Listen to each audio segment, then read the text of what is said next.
Okay, we're live now. Okay, I see the live stream. Sergeants, we begin your recordings. PC recording has started. Okay, cloud recording is up. Backup is rolling. Thank you. Sergeant Kowalski, you may begin the opening. Good morning, and welcome to today's remote New York City Council hearing of the Committee on Aging. At this time, would all council members and council staff please turn on their video? To minimize disruption, please place electronic devices on vibrate or silent mode. If you wish to submit testimony, you may do so at testimony@council.nyc.gov. Once again, that is testimony@council.nyc.gov.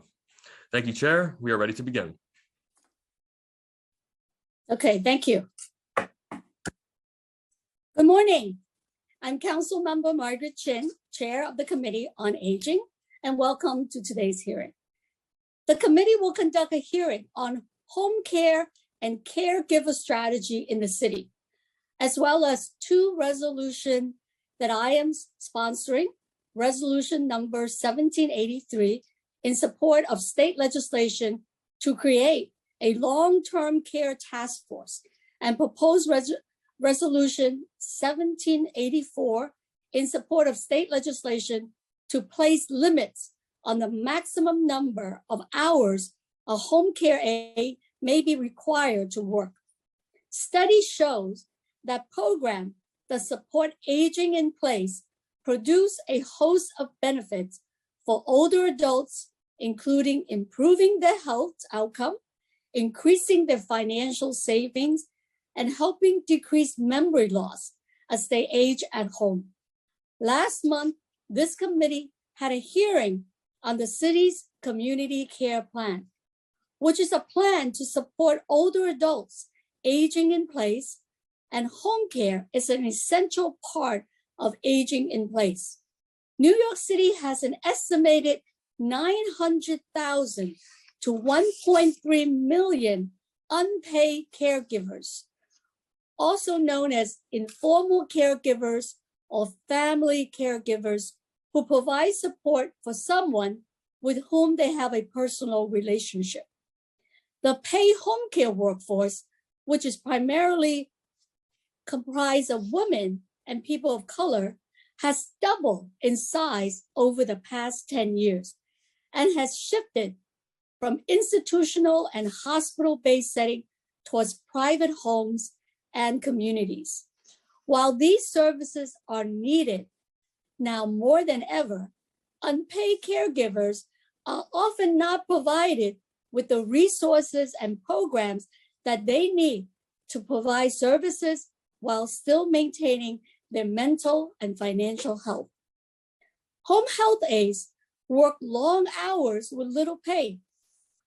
During this hearing, the committee seeks to uncover DFDA's plan for caregivers, both paid and unpaid, to ensure that quality services are provided while also protecting the caregivers who provide these services. In addition to this oversight topic, we will hear two resolutions. The first resolution, number 1783, support State 598B and the Senate version 3922A in the state legislation to create a task force to study the state of long-term care services in New York. The COVID-19 pandemic has hit long-term care service particularly hard in New York State. In addition to the devastating deaths in nursing homes, more than 2,700 home health aides had to quarantine due to possible exposure to COVID-19. More than 780 home health aides contracted COVID-19, and sadly, 33 home health aides died of COVID-19. Senate Bill 598B and Assembly Bill 3922A would create a task force to examine the state of long-term care and the limitation that negatively affect the quality of care of these services. And this task force would be charged with examining COVID-19 specific challenges and long-standing issues that made long-term care system vulnerable to outbreak during the pandemic.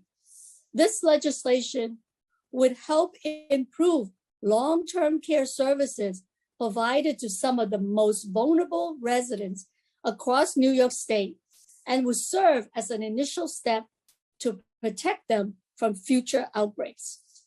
The second resolution we are hearing today is proposed resolution number 1784A, which support the Assembly Bill 3145 and the Senate Bill 359 in the state legislature to place limits on the maximum number of hours a home care aide may be required to work.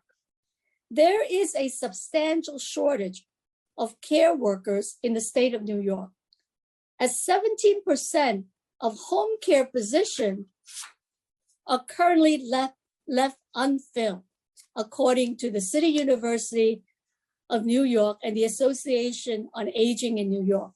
It is well known that long hours and little pay contribute to the shortage of home care positions. New York labor law, as interpreted by the New York Department of Labor, entitles care workers to 8 hours of sleep and 3 hours for meals during a 24-hour shift. Under the 13-hour rule, and yet many workers have reported that they do not always receive these rights. Placing limits on the amount of hour a home care aide works, ensuring that they are paid for the amount of work that they are doing, are critical and elemental to respecting the essential work of the home health aides and increasing this much needed workforce. Thank you to all the advocates and members of the public who are joining us today. And thank you to the commissioner and your staff and representative from the administration for joining us. And I look forward to hearing from you on these critical issues. At this time, I'd like to acknowledge my colleagues who are also here today. We are joined by Councilmember Diaz Sr., Councilmember Brooks Power, and Councilmember Vallone, and Councilmember Rose. Thank you for joining us. I would also like to thank my staff, Connor Irvin, and Aging Committee staff, Crystal Pine, Aaliyah Reynolds, and Daniel Krupp. Oh, Councilmember Ayala has also joined us. So now I am going to turn it over to our moderator, our senior policy analyst, Crystal Pine, to go over some of the procedural items. Thank you. Thank you, Chair. I am Crystal Pond, Senior Policy Analyst to the Aging Committee of the New York City Council. Before we begin testimony, I want to remind everyone that you will be on mute until you are called on to testify, at which point you will be unmuted. Members of the administration who are testifying will not be muted during the Q&A portion of the admin testimony. I will be calling on public witnesses to testify after the conclusion of the administration's testimony and council member questions, so please listen for your name to be called. The first panelist to give testimony today will be Lorraine Cortez Vasquez, Commissioner of the Department for the Aging. Associate Commissioner Jocelyn Godin from DISA will be available for questioning. I will call on you shortly for the oath, then again when it is time for your testimony. All hearing participants should submit written testimony to testimony@council.nyc.gov if you have not already done so. The deadline for submitting written testimony for the record is 72 hours after the hearing. Before we begin testimony, I will administer the oath. To all members of the administration who will be offering testimony or will be available for questions, please raise your right hand. I will read the oath and call on you each individually for a response. Do you affirm to tell the truth, the whole truth, and nothing but the truth before this committee and to respond honestly to council member questions? I do. Commissioner Cortez Vasquez, I do. Associate Commissioner Grodin, I do. Thank you. Commissioner, you may begin your testimony. Great, thank you so much. Good morning, Chairperson Chin, and to the members of the Aging Committee. I am, as you've just heard, the Commissioner for the New York City Department for the Aging, and my name is Lorraine Cortez Vasquez. I'm joined today by Jocelyn Groden, the Associate Commissioner for Social Services and Direct Service. And I'm happy to discuss the topic of home care and caregiving strategy, because it is very timely that we're having this conversation in November, which is National Caregiver Month. Consistent with DFTA's overarching goal of making New York City the model age-inclusive city in the country, and to be recognized as such globally, we issued a 5-year community care plan that was released earlier this year and which the Councilwoman alluded to. This plan provides innovative roadmap for meeting the needs of the growing diversified older adult population.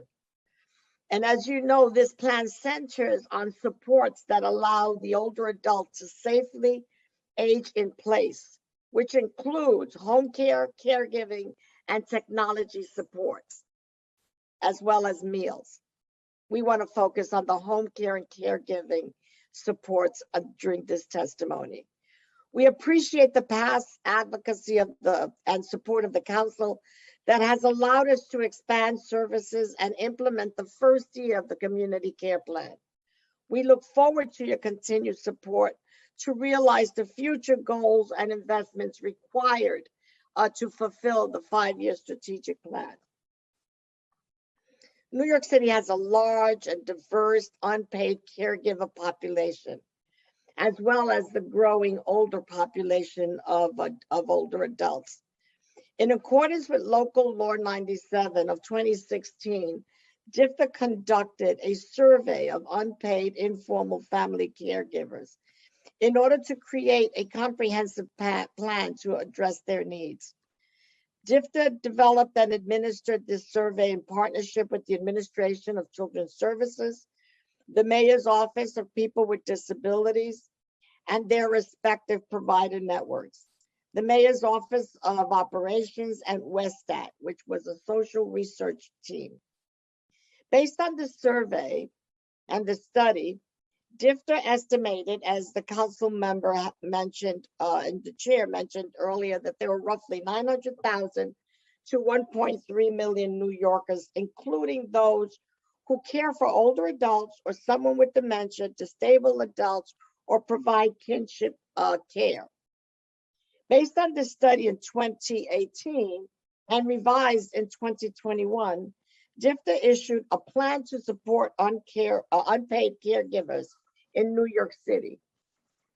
The plan also ran several citywide month-long multilingual caregiving support media campaigns to aid in the caregiver self-identification, learning that personal care tasks performed, in fact, caregiving that is the help available to their community.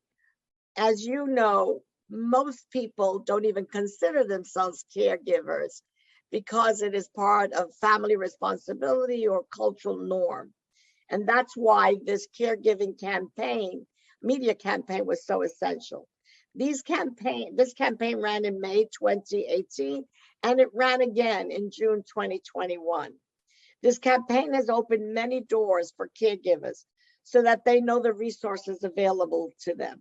Since the start of the campaign, there have been over 2,800 calls to 311 regarding caregiver support, which put them in contact with the corresponding provider to address their needs. The Caregiver Strain Index is the one means that we use to demonstrate. It measures the level of stress of a caregiver. And as a result of these campaigns and services, caregivers have shown an improvement of 15% in stress level. As a caregiver, I can tell you that the stress level is quite high for caregivers, and I'm one that has supports, and it is still high. Through these programs, over 5,200 unduplicated caregivers were served in 2021. That includes 2,100 who received virtual and telephonic training, counseling, and group services. And that is an innovation and opportunity and a gift and a lesson learned that we got during COVID. DFTA and our providers have also been conducting wellness calls throughout the pandemic to combat social isolation and share information and resources. As of November 1st, over 6 million wellness calls to clients have been conducted. Regular technical assistance is provided to the caregiver programs to ensure that the programs can pivot and meet the needs of the changing needs of the caregivers. And during the pandemic, DFTA conducted weekly call-ins with program directors to offer support and encouragement as they pivoted to virtual services. Monthly meetings are also held with the providers, as well as presentations by subject matter experts to increase awareness of caregiver-related topics and resources available. At the height of the pandemic, program staff were struggling to help caregivers cope with loss and grief. DFTA responded by providing additional training so that more staff could lead support groups to meet these needs. And then later on, I hope you ask me about the virtual programming, Chairwoman Chin, so I can tell you some of the innovations that happened there. And it's a new technique and tool that's available to us. The program also found innovative ways to conduct virtual community outreach, virtual respite care, and joint social engagement events to target social isolation among caregivers and their care recipient. One care program offered a virtual tour of the Brooklyn Botanical Gardens and virtual concerts. Another offered a sing-along play written by the program director, which the clients performed and delivered pies during the holidays. DFTA worked closely with the programs to ensure that these innovations could be implemented while still adhering to program standards. Caregivers provide essential assistance to caregiver programs provide essential assistance to caregivers struggling with their caregiving tasks. For example, one program helped the caregiver purchase a needed refrigerator as it broke during an in-home stay order. Several programs ensured that food and essential services were delivered to the home of the care receivers when caregivers were unable to drop off the items themselves. Urgent needs also arise, such as the inability to cover the cost of durable medical equipment, assistance devices, funeral expenses, or the need for emergency respite care. DFTA promptly reviews these client files in order to prevent delays in the caregivers receiving these much needed support services. DFTA also runs the Grandparent Resource Center, which has over 1,000 kinship caregiver clients and serves thousands of older adults and families across the 5 boroughs. And the Caregiver Resource Center provides a range of resources, including help in accessing benefits, training, advocacy, and case assistance. The program is currently operating, like everything else, on a hybrid model, providing virtual and on-site programming at 15 NYCHA public housing developments and the surrounding communities. And you know that providing in-home services is essential to allowing older adults to age in place. There are roughly 20,000 clients served through the DFTA's case management programs. Currently, DFTA works with 21 case management and 5 home care agencies across the 5 boroughs. Once referred for services, the case management agency conducts a phone assessment and coordinates which services are best to serve the client. For those who are identified as homebound, a trained specialist will determine services to help those older adults remain safely in their homes. And some of these services may include home delivered meals, home care, housekeeping, and personal care, such as bathing and dressing. Additional services may also include in-home counseling and access to community resources, friendly visiting, paying bill assistance, and all other supports. DIFTA currently has roughly 3,000 clients receiving in-home care. Shifts for staff providing these services are typically 4 hours long, 5 days a week. Given the current contracts, our program seems to be aligned with the intent of 315A, for which a resolution is being heard today. Finally, I would be remiss if I didn't speak about all the efforts that the administration and DIFTA have done on the vaccine front. As you know, homebound individuals and older adults have been and continue to be the most vulnerable during this pandemic. Our continuing engagement with clients has included current information about COVID, vaccine access, such as assistance with scheduling appointments. Additionally, as in-home vaccinations became available and then expanded eligibility, our case management agencies and DIFTA staff have been engaged with all homebound individuals to notify them of this program and help them sign for in-home vaccine appointments as desired. I want to remind all council members to remind your constituents that in-home vaccination is available for all, for older adults and their family members and others. We continue to work with the Department of Health and mental hygiene, as well as the Vaccine Command Center on vaccine outreach and access. 33 older adult centers operate as temporary vaccine hubs, and 36 centers hosted the vaccine van over the summer. Additionally, in partnership with the Vaccine Command Center, we established temporary vaccine distribution hubs at several NORCs and participated in collaborative initiatives to reach out to older adults in underserved communities to schedule vaccine appointments.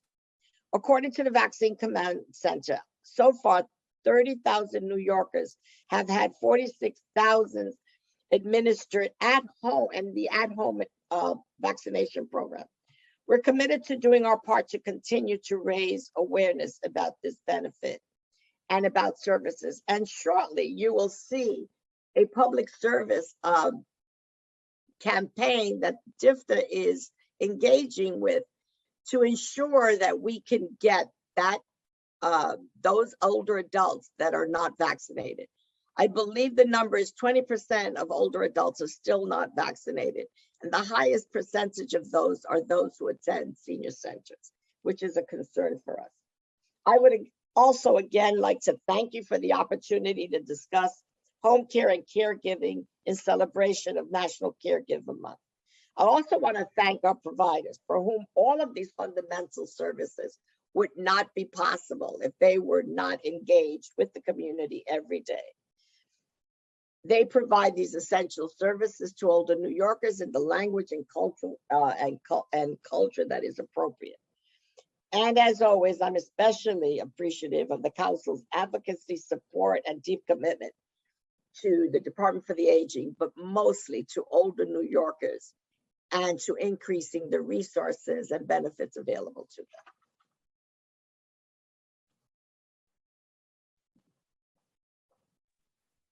Thank you, Commissioner.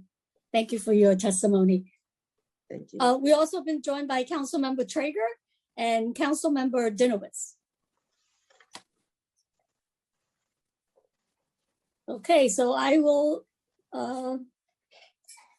committee councils, should I pass it back to you? Thank you. Before I turn it back over to you, I'd just like to remind council members to use the raise hand function in Zoom to indicate that they have a question for this panel. Please remember to keep questions and answers to 5 minutes. Panelists from the administration, please stay unmuted if possible during this question and answer period. And I will turn it back over to you, Chair Chin. Thank you. I'm going to start some questions, and I really encourage my colleague. Let me know if you have a question, and then I will defer. For the unpaid caregiver, there's a working group. The unpaid caregiver working group suggested leveraging several existing touch points within city agency, not overtly associated with caregiver, to disseminate such information or services such as the Department for Education, Health and Hospital. And in the progress report, DFDA stated it developed ongoing relationship with hospital for information and referral purposes. Can you explain what does that entail? Sure. You know, as you said, and as some of the bills that you are encouraging, we are serving 5,200 caregivers. They are potentially 900,000 to 1.3 million. Mhm. So you see the gap between the number, and I'll just say that 25% of them don't even know that are caregivers. So let's exclude that because that's a different outreach approach. But we cannot narrow that gap and expand services to that number unless we do that in partnership with other agencies and to also educate other agencies. So I'm going to give you one example that we're doing with Bellevue Hospital and their social work staff, as well as discharge planners and their gerontological fellows and doctors and nurses. We have them, we present them services and then help them how to identify individuals and refer individuals to the appropriate services, because they are usually the frontline person who can identify if a family's in stress and caregiving is needed. So one of our contracted provider also is building on relationships with local hospitals to make them aware of their services. Prior to the pandemic, some of our providers held tabling events at hospitals to distribute program information. Usually discharge planners and the hospital social workers are a key partner. And so we have to keep educating them. And then Jocelyn, I'm going to turn it over to you if you want to talk a little more about some of the other phenomenal partnerships that you've created over the course of the year. Thank you, Commissioner, and thank you, Council, for this question. We're always looking to spread the message in terms of who caregivers are, that and what it means to be a caregiver, as well as services and supports that are available to this population. So, for example, one of the things we've recently been doing is working with DOHMH to look at training primary care physicians through their network of providers and distributing materials that help bring the message forth. We also work very closely with NYCHA, housing networks to continue to push this message and opportunities to access support and services. So in the 2020 progress report, DFDA stated that it trains agencies and contract staff in the mayor's office for community mental health, formerly known as Thrive NYC, in mental health first aid training. Is this training available to informal caregivers?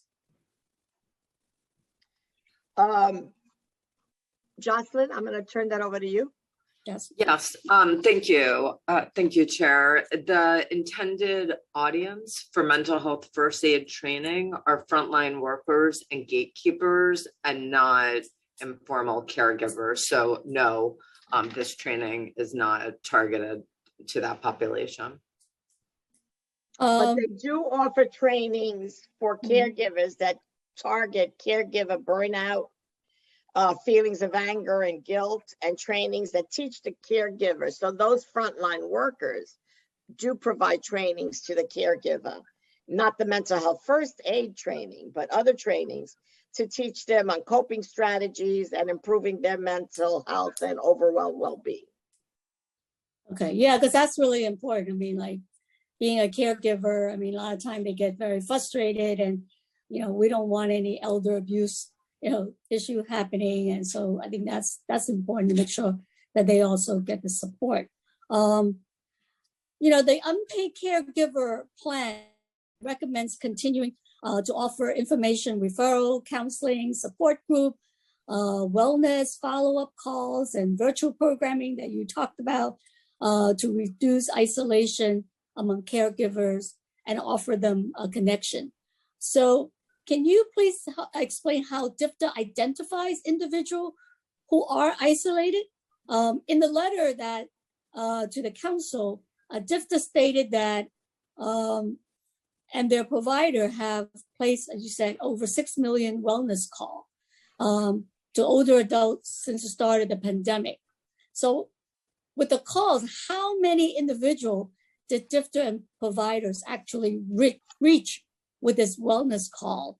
And then what kind of services are offered during these wellness calls? And do you also have data in terms of how many individuals accept the services through the wellness call? Justin, you want to talk a little bit about what the wellness call entails, who provides it, and how people can get access to it, including Aging Connect? Thank you. Wellness calls are conducted throughout our network, which includes DFTA direct staff. For example, the commissioner spoke earlier about our Kinship Caregiver Resource Center. So all of the staff that work directly there are conducting wellness calls, as an example, with their full network of clients. Also, most relevant are providers. And all throughout the DFTA portfolio, whether it's older adult centers, caregiver services, case management, and so on, are all making these wellness calls. As you said, we've made over 6 million wellness calls. The calls are rooted in looking at things like, do you need mental health support, safety issues, immediate concrete needs like accessing food. However, they're very client-centered and specific to the particular needs of the client. So the people making these calls have ongoing relationships with the clients and adapt the call based on the frequency that they want. So it could be twice a week, or it could be every other week. Again, client-centered and really focused on the particular needs, referrals, supports of that client. So someone who, for example, is feeling isolated or lonely might be getting more routine supportive calls. And Chairwoman Sin, I'll get you information. We don't have it right now, but of those 6 million, I will get you information on how many of those are caregivers immediately after this hearing. Okay. Okay. And then I guess the issue also is that how many people were actually connected. I mean, if it's the majority, that's fantastic. Right. We just wanted to, kind of like know what the success rate is and making sure that, people who are not connected, then how do we kind of reach them? Right. So we'll get back to you with that, but I think an important thing to for context is that we have made efforts to reach out to every single one of our active clients. However, some clients are doing really well and they don't want these calls and they have what they need through our services programs or their own supportive family and friend network. So in some cases, the calls are one time. And then for clients with different needs or interests, we adapt accordingly. So I do think that's an important consideration that not everybody wants to opt in. Yeah, I think with that though, is that it'd be good to see, like, well, how many individuals that actually was reached. I mean, I don't think we reached 6 million, right? So no, we have not reached 6 million. They're not 6 million. We've made 600 calls, but we will get you what number that is, or as close to that data as we can. Right? Yeah, that would be good. They also the unpaid caregiver survey stated that respite care was a major need that was not being fulfilled. The caregiver program respite budget was doubled in 2018 with the addition of 4 million. So what is the current status of this program's budget? And have respite service been successful? And how does DFTA measure the success of this program? The respite care program is a high demand program. It's an expensive program. And it is in great need. And I say it's one of the most successful. We are very pleased that we were able to double the money from 4 million to 8 million. Mhm. Yet that the need is so, because that includes, maybe include a weekend away, may Mhm. include, transportation support. It's a myriad of programs. But what we've done was to ensure that the funding allowed us to get 2 additional providers so that we can then expand more access to respite care. And so now we have about 12 caregiver programs throughout the city. And at least we also have 3 citywide programs, which are serving special need populations. But respite care is high demand, high cost, well-deserved program.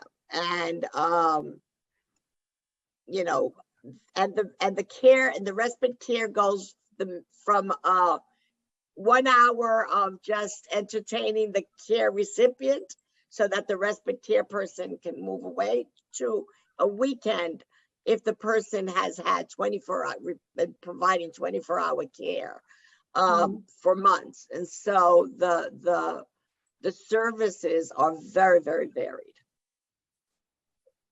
Yeah, and it's, yes. Jocelyn? Just to highlight, in addition to what the commissioner said, some of the specialized programs included in the expansion are LGBTQ, supporting clients with significant visual impairment, and better reach into Asian communities in New York City. In addition to the very important and critical respite services that the commissioner spoke about, it also included an expansion of our supplemental service dollars, which include money for transportation, for doctor's appointments, personal care items. So this increase has meant, a tremendous increase in support to older adults. And you asked about client outcomes. So one of the ways we measure it is to look at reductions in caregiver stress.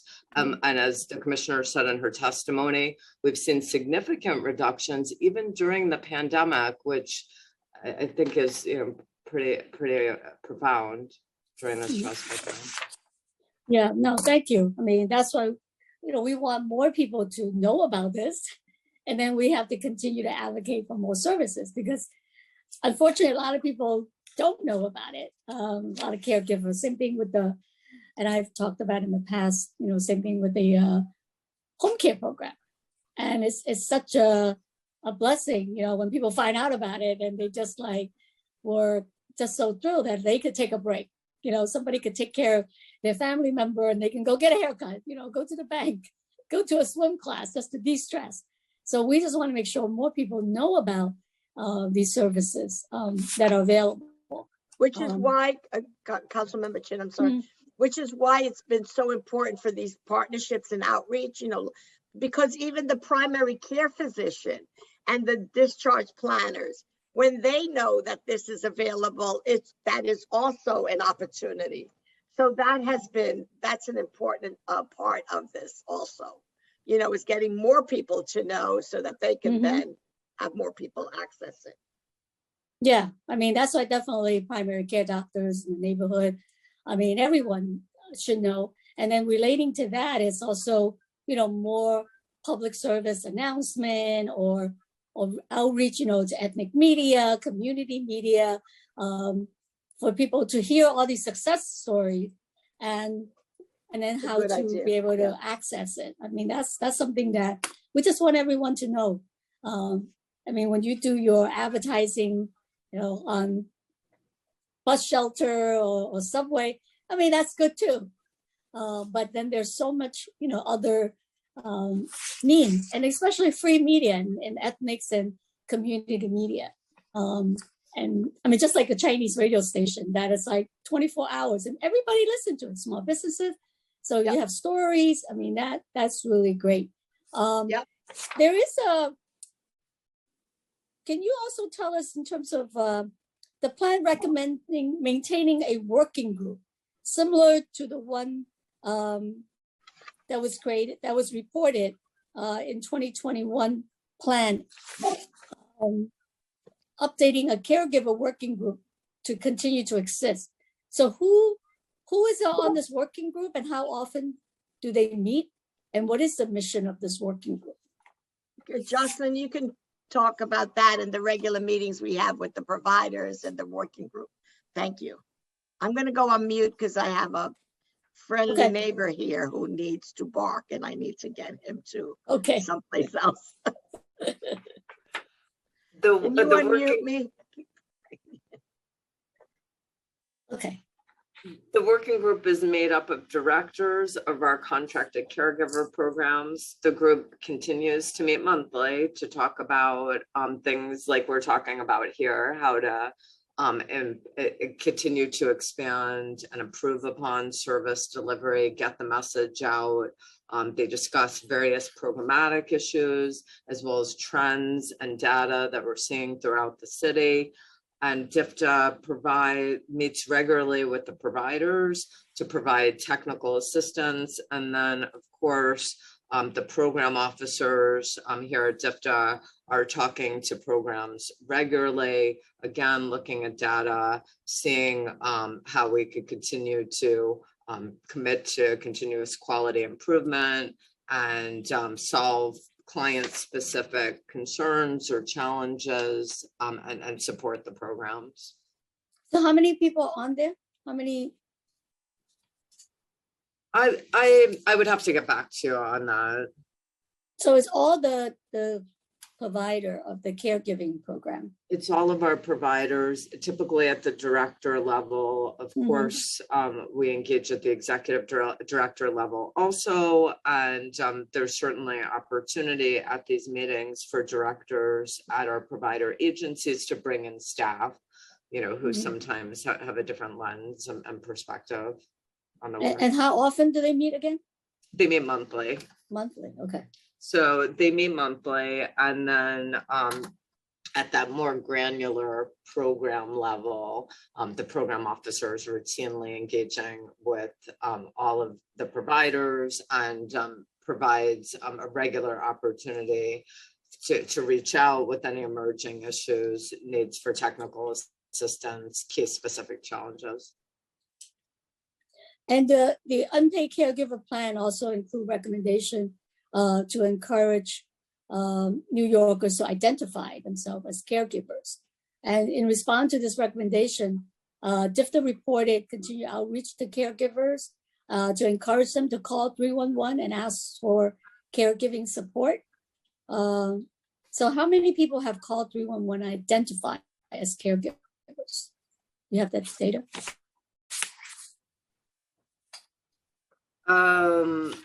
I don't have that piece of data right in front of me. I'll try to get it for you during this conversation. You're right. Certainly, one of the things the survey most critically showed is that people providing regular caregiver support are often not identifying as caregivers. And to your earlier point, Chair, we did do a campaign. We've done a few campaigns. The most recent one was in June of this year, and focused very heavily on ethnic media and getting the message out to different groups and populations. And the number, thank you, was over 2,800 calls to 311 as a result of the campaign. Right. And then in addition to that, Chairwoman, in addition to the 311 calls, we also get a number of calls through the Aging Connect number. AJ Connect. And okay, so that supplements the 311 or augments. Mhm. Okay. I'm gonna ask some question about home care. So according to the FY21 MMR, a total recipient of case management service and hours of case management service provided peaked in FY20 and then level off again in FY21. Are those numbers on track to increase or decrease for the first half of FY22? And what is the current wait list for case management services?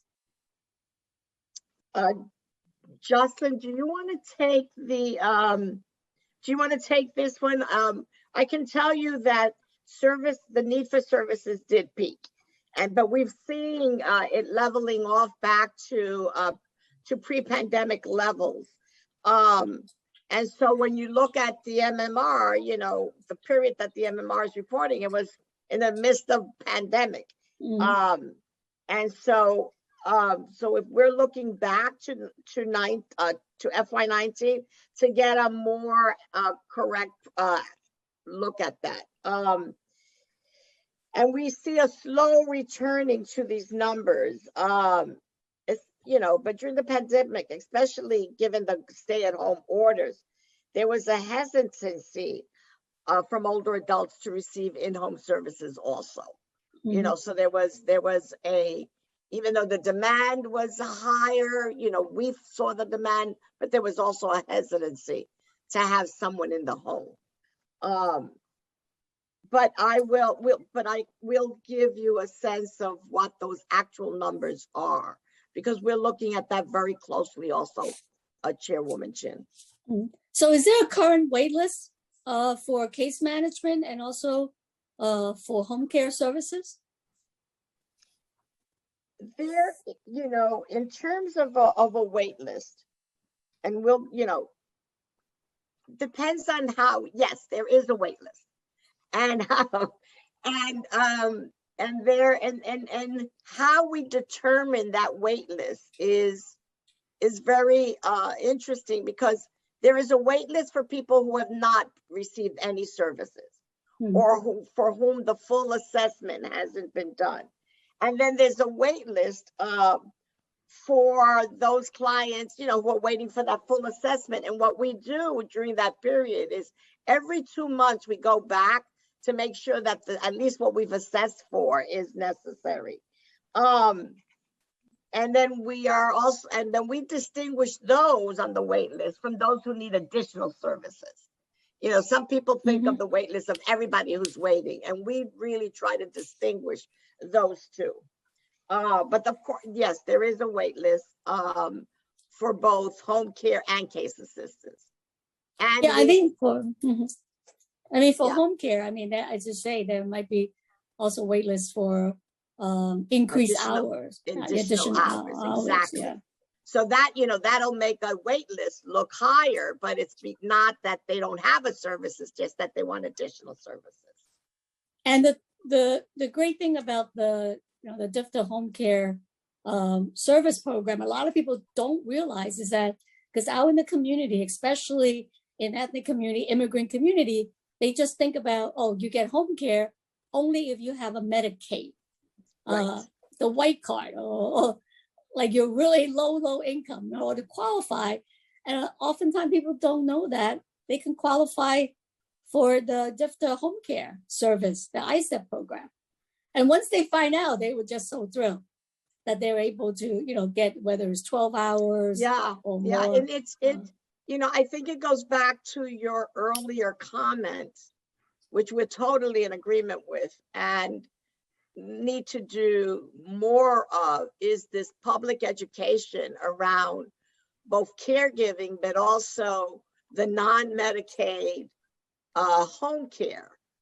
And as I say that, my stomach goes into knots, because we also need to make sure that we can continue that and increase that in the years, 2, 3, 4, and 5 of that strategic caregiving plan. So, you've heard me say this ad nauseum, the demand always outpaces the resources.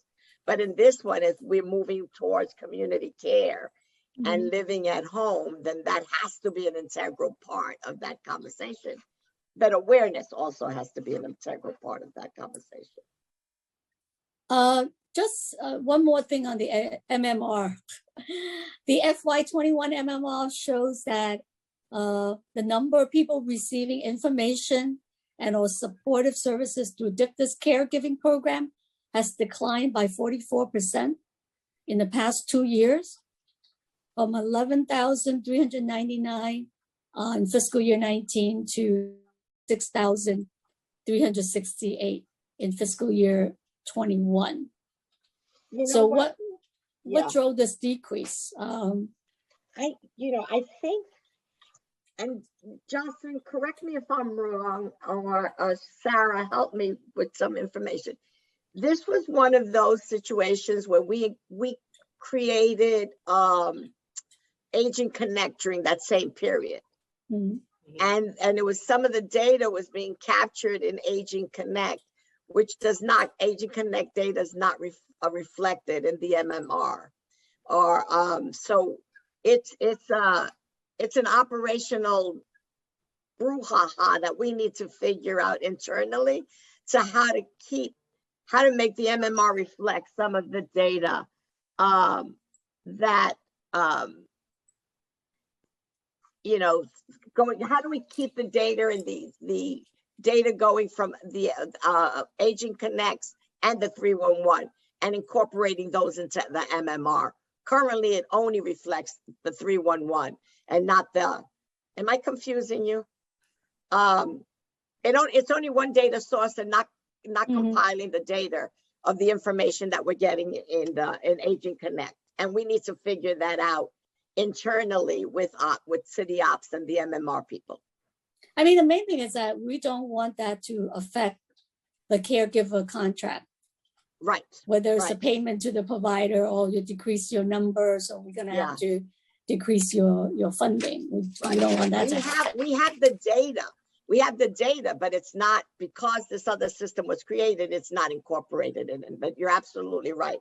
Now that you said it might be a funding question, I will make sure that gets corrected. We just don't want those caregiver programs to get less money because the mix up in the data. Is there a plan to screen those in the 60+ recovering meal service program for home care services? Absolutely. Absolutely. We right now we've identified of those, we're still waiting for complete data from Get Food. And we thought we started a census for November 1st on Get Food, and then we've gotten 700 new clients that they've identified, and now they're saying there's another 700 possibly. So we're working with the data that we have, but with the data that we do have, as you know, or let me remind you what we did with them. We parsed them out into 3 categories. First were the legacy clients, and the legacy clients were those older adults known to our congregate meals programs, the older adult clubs. And they've been exceptional in reaching out to all of them and letting them know, welcome back, come back. And then we had that category that were what we call the default home delivered meals clients. And there were anywhere between 788 to 2,000 in that category. Those have been, most of those, about 800 of those have been incorporated into the home delivered meals program so that they can continue without disruption. Thank God we were able to do that, and the providers had the capacity. And then in that, there's this other 2,000 category. And now as we get more data, we realize that there may be more. The case management agencies are continuing to assess clients who have been identified as possibly needing long-term care and home delivered meals. They're assessing those so that we could appropriately discharge them to home delivered meals. All right. Hence our conversation about the increased demand on home delivered. That's coming next.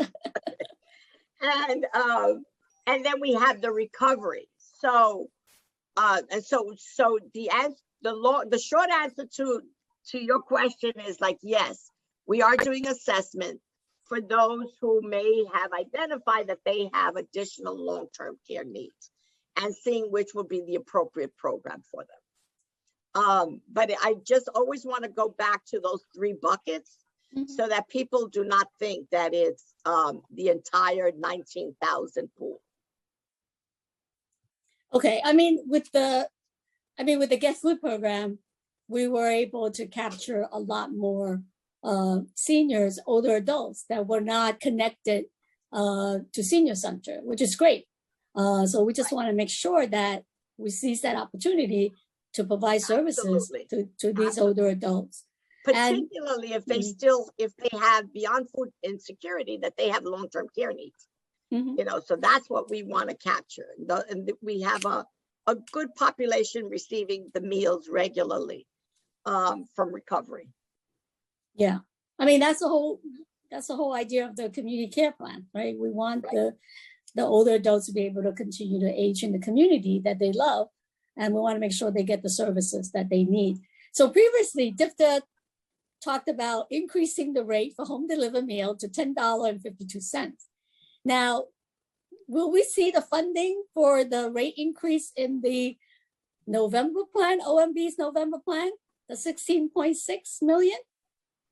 What I can tell you is that the administration is seriously looking at that, considering that, and it's very committed to that. And, you know, we will all see, you know, there's so many needs out there. But I can tell you in earnest that the city is seriously looking at those two issues. And you'll know that the priority is increasing meals, right? And, you know, hopefully we can also increase food rate. But the goal is to increase meals precisely because of the conversation we just had a few seconds ago. Yeah, but we also want to make sure that the providers who are doing this work, you know, get the funding that they need. I mean, Yeah, they're not we've been- shortchanged. We've been in contact with all of the home delivered meals providers. I mean, I talked to Ben Thomas directly about this, you know, and to the advocates. This is a priority. This is a concern. It has not fallen on deaf ears. And we want to continue the partnership and see how we can work towards a resolution. Yeah, and also during the Get Food program, they were able to, you know, improve the quality, improve the diversity, the culture sensitive meals, and they've gotten providers to be able to do that and work with small businesses in the local community and the ethnic community. We want to be able to continue some of those opportunities so that, you know, during the pandemic, we're able to help them save jobs. And we want that to continue. And there were some good things that came out of the program. In the beginning it was shaky, but, you know, after all the advocacy and input. Yeah, and I think, and I'm very proud. We are 3 weeks into the Get Food program. And I'm really proud of the 3 providers that are doing the recovery meals. They are, you know, they're 3 providers, and soon we'll probably be issuing a press release. You know, we need to keep getting accurate data from Get Food so that they can continue building their census. But I can tell you that we're very, very proud of the work that they're doing, mostly because they are familiar with this. These are members of the Aging Network that are now directly involved in the recovery meals. Right now, DFTA currently receive $4 million in funding for unmet need. What program areas, such as case management, home care, will benefit from this funding? What, $4 million? In unmet needs? I'm not sure. Which is the $4 million you're referring to, but every dollar that has been granted to DFTA is allocated. It's allocated either to expansion of mental health or expansion of recovery or the expansion of the NORCs. So I'm not, you know, the senior centers, the older adult clubs. God, I can't even get it straight. The older adult clubs. But I don't know of any of $4 million labeled unmet needs, because we have a lot of needs. Okay, I mean, we can try to clarify that. Yes, Yeah, let's Chair. clarify that. Yes. The funding is supporting both case management and home care in addressing the wait list. Oh, okay. Oh, that, okay. That's not, okay, that means unmet needs. Got it. Yes. All right. Okay, all right. So we know that there's money in there. And then also the comptroller's office shows there's a $35 million in contract in fiscal year 2022 for 5 borough-based home care providers. What is DIFTA's plan to extend these contracts into fiscal year 2023 and beyond? Or is there going to be a new RFP? There will be a new RFP. The RFP will be issued, what's the date, Jocelyn? It was originally going to be issued this month, Chairwoman Chin. And our goal was to, you basically have told me to delay RFPs so that people could start up programs. And we're doing just that. So Jocelyn, you want to talk about when the RFP is going to be issued? So we're going to be extending the contracts for 1 year and issuing the RFP for fiscal year 23. Okay. Fiscal year 23, so that'll be 22, 24. Okay. Yeah. So, Right. do you also support the Fair Pay for Home Care campaign in Albany, which would raise wages to 150% of the regional minimum wage? Is a budget push right now in Albany with the state Senate Bill 5374 and the Assembly Bill by Assemblyman Godfrey 6329 is to increase the wages for home care. What I can say to you is whatever will be the prevailing wage for home care workers, we will support. We have to, I'm not sure exactly what position the city has taken on that just yet, to be honest with you. But what I can tell you is all of those are along the lines of what we've always wanted to, what we've always been promoting, which is, and Jocelyn could talk more about this, is getting more people interested in the older adult part of human services, getting more professionals involved. And so to the extent that we can get wages that are comparable to the worker, the services provided in another part of the sector, it's important to the aging community. You know that I've been talking for the longest time saying that I'm very concerned that the salaries in the aging network are lower than in some other networks. And so we're always looking at ways to equalize those, as well as to professionalize the network, but also working with social work schools to encourage more and more people to go into the aging network. Yeah, It's definitely. a viable profession, but if it's not going to have comparable salaries, that's one of the, that's one of the drawbacks. Another thing we've been doing, and we're building upon our existing work. As you know, the home care industry has been challenged with workforce shortages for a very long time, for things like wages. And so DIFTA has a senior employment unit, and we've been really ramping up our existing capacity around training older adults to become home attendants, as well as supporting job placement into the home care agencies in our network. Even though those challenges still exist, we're seeing what capacity we can create through our own infrastructure to help support the needs of the clients. Yeah, I mean, right now, as I said earlier in my opening, most of the home care workers are women and, people of color, and we need to sort of maybe help attract a younger generation also to be interested in working with older adults and in caregiving. That's something we could really maybe work with DOE and with some of the high school that have career technical program to see this, as a good occupation to be a caregiver. So we should definitely continue to advocate on that.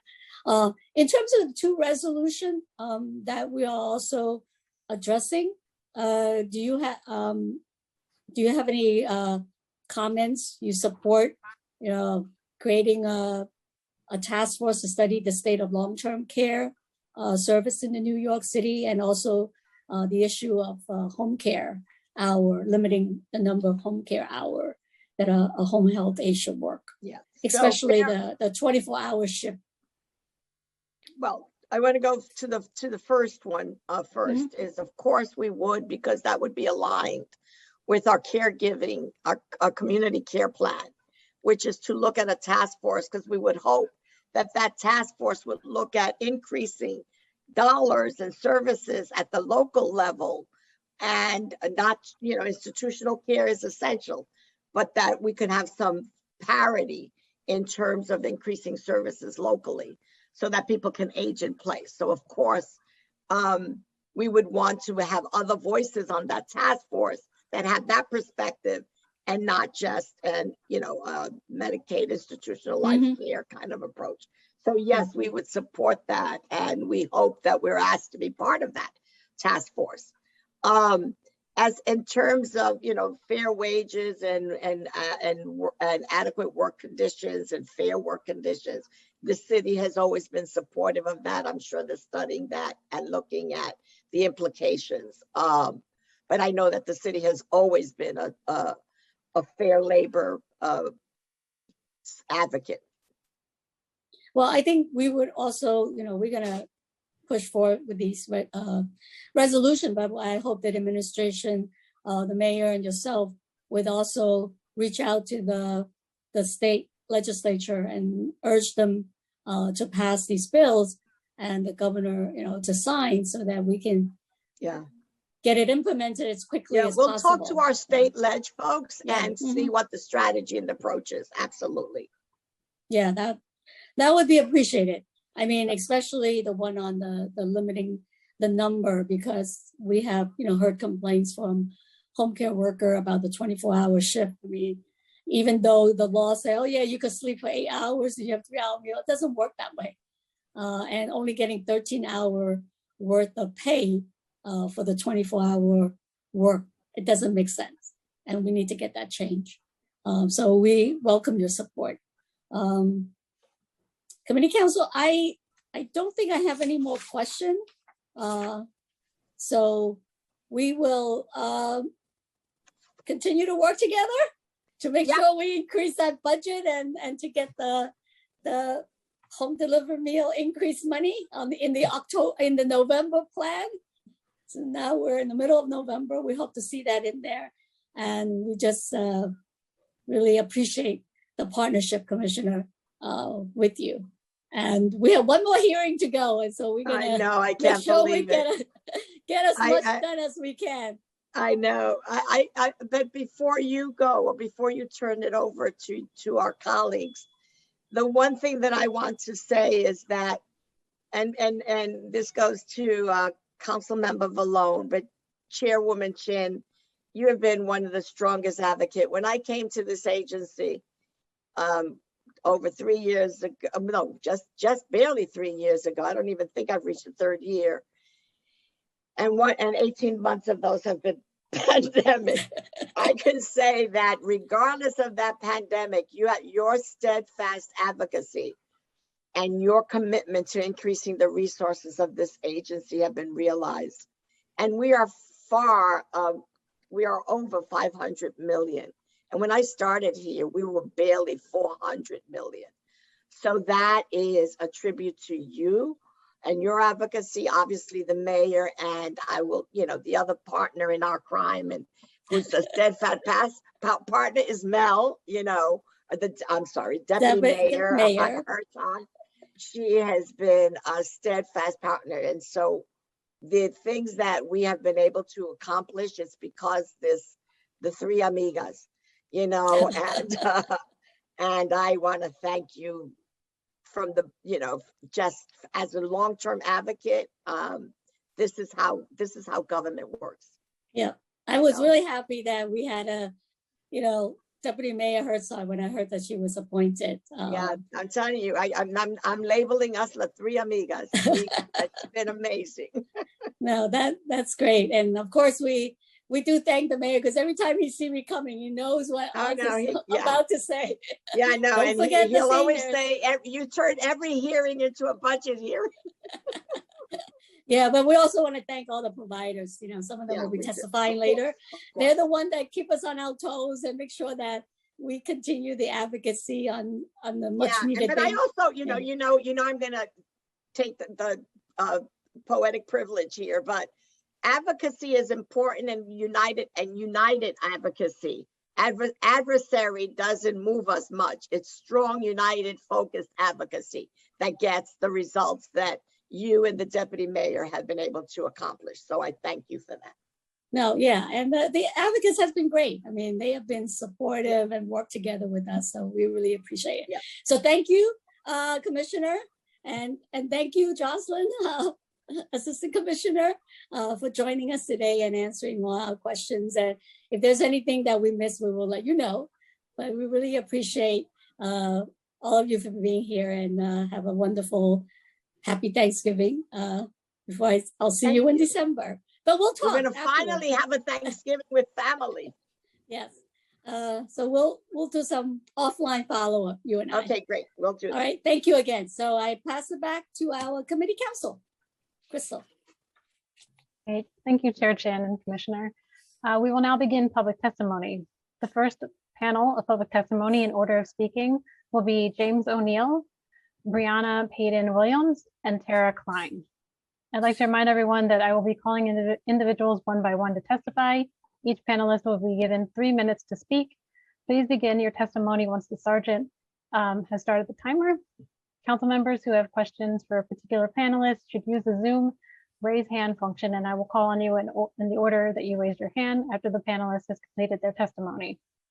For panelists, once your name is called, a member of our staff will unmute you and the sergeant at arms will set the timer, then give you the go-ahead to begin. Please wait for the sergeant to announce that you may begin before delivering your testimony. I will now call on James O'Neill. Time starts now. Good afternoon, Chairwoman Chen and members of the Committee on Aging. My name is James O'Neill, and I am an Executive Council member of AARP New York, representing the 750,000 members of the 50-plus community in New York City.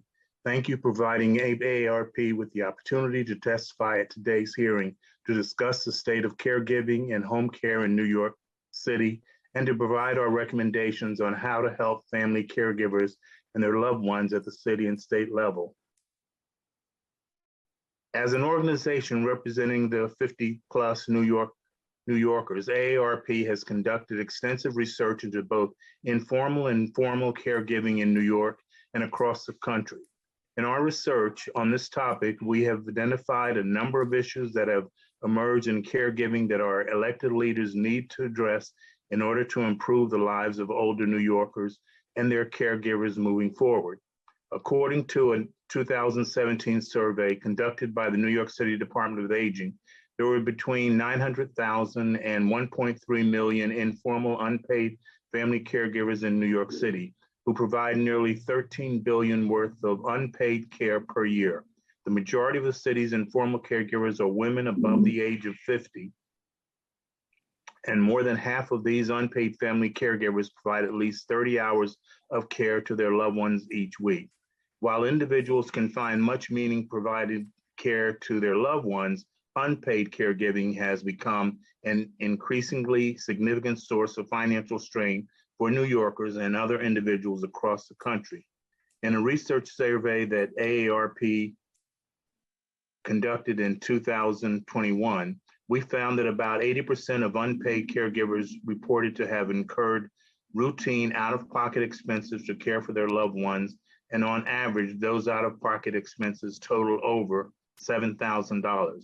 We also discovered that an average unpaid family caregiver are spending about 26% of their total income on caregiving costs, and Latinos and African-American family caregivers face even greater financial strains on their incomes than other groups as they care for their loved ones.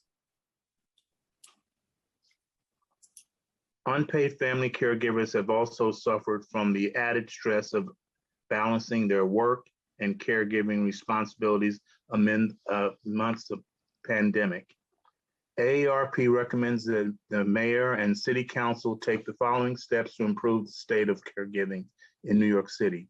Introduce legislation in the city council that would explore the feasibility of developing a new new caregiver tax credit for residents providing direct care to a loved one to address the common financial strain caused by informal. Time expired. Please continue. Yeah. 2, increase city funding of expanded availability of in-house respite services to provide family caregivers with additional breaks, as well as to expand adult daycare services with improved transportation options to and from such facilities citywide. 3, expand DFTA's outreach efforts to caregivers with more multilingual and culturally competent materials to ensure that the city's network of caregivers are aware and have access to DFTA's caregiving resources. Urge your colleagues in the New York State legislature to pass a series of bills that would help to improve the lives of caregivers and older adults receiving care in New York City, which include enacting a statewide family caregiver tax credit as proposed in Senate Bill S 620 by May, and Assembly Bill A 6932 Kim, to provide family caregivers with the financial resources needed to safely care for their aging loved ones in their homes. And B, passing and enacting Senate Bill S 5988 and Assembly Bill A 3922A that would establish a long-term care task force to examine the state of long-term care, both home and facility-based across New York State, while also considering potential models of improvement. We're eager to see Council Member Chen introduce a resolution 1783-2021, calling on her colleagues at the state level to pass this legislation.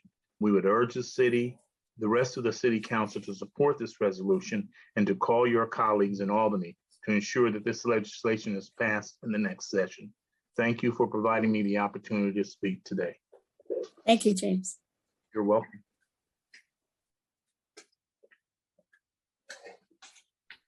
Thank you for your testimony. I will now call on Brianna Payden Williams, followed by Tara Klein, and then Jack Kupferman. Time Brianna? starts. Hello, I'm Brianna Payden Williams, the Communications and Policy Associate at Live On New York. Thank you for the opportunity to testify today. Live On New York's members include more than 100 community-based nonprofits that provide core services which allow all New Yorkers to thrive in our communities as we age. Today, we have the opportunity to discuss a key pillar in the continuum of care that enables thousands of older New Yorkers and people with disabilities to age in place, and that is home care. In many ways, home care, along with the entire continuum of community-based services, are the critical support to ensuring individuals can age in communities rather than in institutional settings. Unfortunately, like much of the network of services that support an individual's ability to age in place, our home care systems rely on a workforce that is both underappreciated and underpaid. Historically, even more so during the pandemic, the unmet need for home care for older New Yorkers and people living with disabilities was exacerbated by high turnover, and staff shortages due to low wages. Further, COVID-19 disproportionately impacted older adults and individuals of color, revealing existing inequities and the overburdened state of our long-term care system. Evidence of the inequitable and underappreciated nature of care work, which is predominantly provided by women and the BIPOC individuals. The median annual earning of New York's home care workers is only $22,000. In comparison to other industries, the home care industry will require significant resources and investments to ensure all workers receive a livable and competitive wage. And today we have the opportunity to address the challenges that arose during the pandemic and to provide improved and long-lasting care services for older adults. And in order to tackle these important issues, Live On New York recommends the following. One, full funding and an out-year plan to consistently eliminate home care and case management waiting list. The waiting list for home care and case management remains a chronic issue in New York City, with waiting lists for services existing for years despite modest investments. Two, the city should advocate to the state to pass and fund fair pay for home care. And the purpose of this legislation is to establish a base wage for home care workers at 150% of the regional wage, and thereby ensuring that the role of home care workers remains competitive, at least in comparison to positions funded at minimum wage. And third, a $48 million cost of living adjustment for essential human service workers, including those that execute the DIFTA caregiving, case management, and home care programs. In addition, Live On New York strongly supports Councilmember Chin's resolution in support of Senate Bill 598B, which seeks to create a task force to reimagine long-term care and study the long-run impacts, of long-term care services in New York State. And we join in echoing the resolution's call Time for the expired. governors to sign this important legislation into law.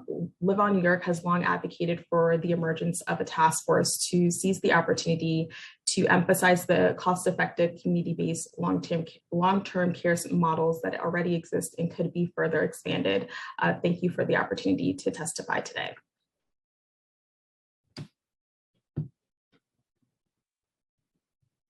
Thank you for your testimony. I will now call on Tara Klein, followed by Jack Kupferman, and then Shahila Stevens. Tara? Time starts now. Thank you, Chair Chin, for hosting today's hearing. My name is Tara Klein, a senior policy analyst with United Neighborhood Houses. UNH is a policy and social change organization representing 40 neighborhood settlement houses in New York City. My testimony focuses on the paid home care workforce and the economic crisis facing nonprofit home care providers due to state funding and policies that perpetuate near poverty wages. 3 of our UNH member organizations provide home care services as state licensed home care services agencies. Every year, these settlement houses provide services to over 4,500 individuals with nearly 7,500 workers. While the home care industry is comprised of both for-profit and nonprofit home care agencies, these community-based organizations serve distinct roles, serving their neighborhoods with culturally competent care and offering many important wraparound services and programs beyond home care. With the demand for home care increasing and with the nursing home crisis in New York that escalated during the pandemic, it's clear that the home care model should be preserved and elevated. At the same time, home care is at a crisis point, with a workforce shortage brewing that is expected to grow in the next several years. This shortage is in large part due to a systematically underpaid workforce comprised largely of women of color and immigrants. These poor wages are predominantly due to state policies, including low Medicaid and MLTC reimbursement rates, and the State Department of Labor's 13-hour rule of 13 hours of pay for a 24-hour work shift. Nonprofit home care providers are stymied by these policies, unable to pay the fair wages that they know their workers deserve due to a lack of funds. UNH has a number of policy recommendations to stabilize and strengthen the home care workforce while ensuring nonprofit providers are able to remain financially viable. First, we support the state's Fair Pay for Home Care bill, which would ensure workers are paid uniform and fair wages across the state at 150% of the regional minimum wage. Critically, the bill ensures that this higher pay is funded through Medicaid reimbursement rates and does not unfairly fall on providers. Next, we support City Council Resolution 1784A in support of the Split Shifts bill by Senator Prasad and Assemblymember Epstein. This bill seeks to rectify the unfair pay structures that result from the 13-hour rule by capping the number of shift hours at 12 hours in most cases. This would massively reduce, if not eliminate, the number of 24-hour shifts. We know that this bill is not feasible without a significant financial investment, a parallel effort to increase wages and mitigate the worker shortage that this bill would otherwise exacerbate, and a clear mechanism to fully pay for the rare 24-hour cases that may occur. We know that the bill sponsors share our concerns and are working on strengthening the bill language right now. And while the state plays the largest role, the city can play a role in alleviating the home care workforce shortage by focusing on recruitment, training, and making home care an attractive career. This can include building on existing workforce development and training programs like one at HRA that works with cash assistance recipients and programs at CUNY and SBS. Further, many home care agencies have employer-led training programs which are not supported by government funding, and a city investment in these programs could help them expand their work. We have several other recommendations and more info is in my written testimony, and we're more than happy to follow up anytime. So thank you so much. Thank you for your testimony. I will now call on Jack Kupferman, followed by Shahila Stevens and Wayne Ho. Time starts now. Thank you so much for giving us the opportunity to participate. I'm Jack Kupferman, president of Gray Panthers NYC, and we're honored to be able to provide a short testimony. It's indisputable that COVID-19 has opened every wound in society, especially in America's long-term care systems. It's indisputable that reform and systemic change for America's long-term care system is long overdue. Gray Panthers NYC applauds the two resolutions calling on the governor to create an essential vehicle for change, reimagining Long-Term Care Task Force Act, and also support the limitations on home care aid work. The emphasis must always be on the long-term care recipient. They are the beneficiaries of legislative change, not just the facilities, not just the providers, not just the staff.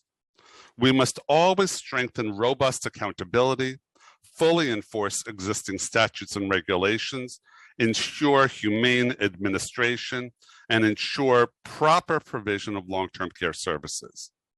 The human rights of every person receiving long-term care had not been considered a policy priority until the past year and a half.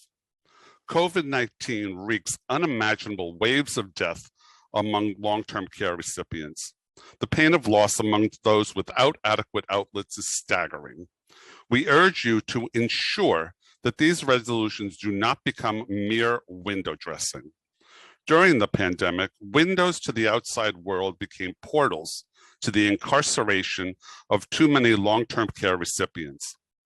Honor their lives, honor their families, honor their memories by reimagining long-term care in New York State so they can thrive. Gray Panthers initiative, Honoring Nursing Home Lives, is committed to ensure that the rights of those in long-term care are protected and that their individual voices are the agent of change. And to that effect, we would encourage you to watch our award-winning documentary on just this topic. I just want to say thank you for giving us the opportunity to participate in today's session. Thank you. Thank you for your testimony. I will now call on Shahila Stevens, followed by Wayne Ho. Time starts now. Good afternoon, council members. My name is Shahila Stevens, and I'm the Senior Director of Programs at Encore Community Services, a nonprofit serving older adults on the Manhattan West Side from 110th Street down to 14th Street. We offer a range of services to help older New Yorkers age successfully, including operating an older adult center in the Theater District, providing home delivered meals, running 2 senior housing buildings, 1 affordable housing and 1 supportive housing. As we continue to expand our services, we are being called on more and more often to arrange for home health aid services, to navigate the long-term care system on behalf of our seniors, and also working with home health aid staff within our buildings who often are working in unsafe environments. They don't have the proper resources, and at times it seems like the overseeing bodies are not aware of these issues, including many of our home health aides not being paid on a regular schedule, or also additionally being asked to work well past the limit of hours because of the vacancies in staffing. Through our work at Encore Community Services, we also run into extraordinary difficulty with our older adults and their families as they try to secure home health services, where individuals who have significant needs have only 6 hours a week of home health care services. And they are often left alone for more than 15 hours at a time. Older New Yorkers have provided countless contributions to the city and their communities through their lives, and then when they are in need of care, they're often left to fend for themselves. Finances are a primary obstacle, though, as mentioned before, the shortage of quality care workers certainly contributes to the challenges. We see this issue impact every kind of New Yorker, except those who have significant wealth. We've seen middle-class individuals become vulnerable, bedbound or homebound, and they struggle for home health care because they're barely over the cusp of income restrictions. They are on a fixed income and can't afford to pay out of pocket for these additional expenses, and they can't access the benefits that they need and seem to fall through those cracks, where they're having to debate on whether they should pay for additional hours or buy groceries. But we also struggle to get services for older New Yorkers who have already been identified by the system as the most vulnerable. Our city-funded supportive housing building, which is supposed to be permanent supportive housing for older New Yorkers, do not provide funding to the programs to arrange for the appropriate home care services on site. And oftentimes, as an organization, we are either paying out of pocket for these additional services for our seniors or having to navigate this very difficult Time system. expired. We are able to provide many services ourselves, but not this particular care option, as it requires a skilled worker. We are very focused on making sure that the care needs and medical needs and the safety and security of our seniors are addressed. We'd like to hire a nurse to provide services for this care, but the terms of our city contract do not allow us the funds for that expense. And it seems that they consider that an extra support, but not a necessary support. At Encore, we do not believe that accessing home care to live out your life with as much health and dignity as possible is optional for our residents or any New Yorker. We urge the city to consider how it can improve access to home care services for aging residents. The issues only become more urgent as our city demographic continues to shift. Over the past 10 years, the number of older adults in the city has skyrocketed, and they're important. The 65 plus population increased 12 times faster than the city's population for under 65 years old. And now they represent more than 1.24 million people across the 5 boroughs. It is critical that the city work to better address the home care and caregiving needs of older New Yorkers in the city, and Encore wholeheartedly supports equal pay and improved pay for home health aid and caregiving agencies. Thank you so much for your time today. Thank you, Shahila, and I'm sorry for butchering your name previously. Oh, that's okay. It's a unique name. I will now call on Wayne Ho. Time starts now. Thank you very much. My name is Wayne Ho, and I'm the president and CEO of the Chinese American Planning Council. I want to thank the committee for giving me the opportunity to testify today, as well as Council Member Chin, who has been a staunch advocate for 12 years in her time in office for older adults and immigrants and others. CPC is the largest Asian American social services nonprofit in the country. And amongst our services includes providing a wide range of culturally competent and linguistically accessible programs to seniors.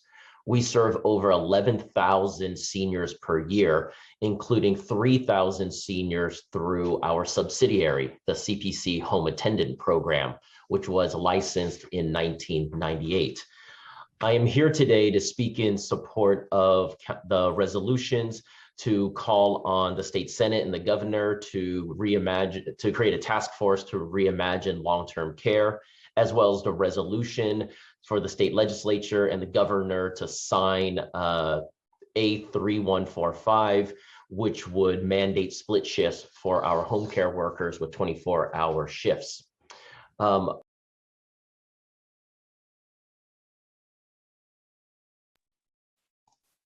For years, CPC HAP has been advocating for the state of New York to invest additional Medicaid funding to support our home care workers and ensure better services. We are a 100% Medicaid funded home care agency with contracts with the New York City Human Resources Administration, as well as health insurance companies. Because we have to follow all of these regulations, one of the main issues that affects us is 24-hour cases, and specifically the 13-hour rule, where we're only allowed to compensate workers for 13 hours of care during a 24-hour live-in shift. We have been in support of the workers who have been calling for changes to this and mandating 12-hour split shifts, which is a reason why we stand behind the resolution that's been introduced. While we actively try to avoid taking 24-hour cases, our contracts with HRA and with managed care organizations mandates that we do that. We have to comply with the Patient's Bill of Rights, which mandates 24-hour care. And ultimately, all of these efforts will not be supported unless we can get state intervention to better support our consumers and ensure that there's better compensation for our workers. While we have been for years advocating for the Epstein and Persaud bill, as well as fair pay for home care, we are delighted that the City Council and the city is going to try and do more to join us in these advocacy efforts. We need to adjust the Medicaid rates. We need to make sure that if the legislation is passed, it does not become an unfunded mandate. Time expired. We also need to make sure that our efforts are supplemented with fair pay for home care, which others who've testified today have said that even if we have split shifts due to worker shortages, we do not want to see more consumers go into long-term care facilities. We want them to age in place in their homes safely. So in addition to creating a long-term care task force, passing the bill to mandate split shifts for 24-hour cases, we also support fair pay for home care. Ultimately, while CPC HAP has been a high road employer and compensating our workers for overtime, for interruptions, for transportation, we also recognize that there must be systemic change. And that's why we are grateful for the support of Councilmember Chin, the Aging Committee, and the City Council to pass this resolution, because it's not just about CPC addressing our own 24-hour cases. This is a systemic issue, and we need to make sure that we get to the core. So we need to see the state intervention, and we thank you for the opportunity to testify today. And thank you again to Councilmember Chin for her longtime leadership, not only on aging issues, but also all issues affecting vulnerable New Yorkers. Thank you.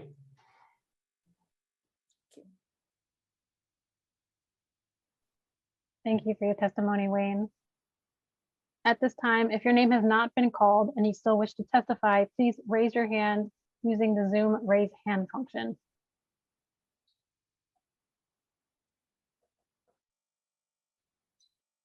Seeing no hands raised, Chair Chin, we have concluded public testimony for this hearing. Thank you. I just want to thank this panel, all the people who came to testify today, and thank you for your service to our older adults. And we will definitely, join in to advocate with the state, because they have to intervene and really help us solve this issue of, fair pay for our home care workers and support services for our caregivers. This is long overdue. I remember even working with the Home Care Union 1199. We were demonstrating with workers, trying to get an increase in pay. And I think the workers still are not even getting the state minimum wage. And that is not right. So we have to really continue our advocacy. And I really want to thank all the providers, UNH for your, Tara for your long-term advocacy, and Live on New York, and all the service providers, CPC, Encore. I know the executive director was at our last hearing also. We just have to continue to advocate for more funding for our older adult population. And the commissioner spoke earlier that we have made some, big stride in the last 8 years in terms of increasing the budget. And we will hope that the next administration will continue to see older adult as an important population in the city. Our number is growing. So we just need to amplify our voice and make sure that the services are there for us. So thank you again for coming to testify today. And I will call this meeting to its conclusion. So thank you to all the sergeants.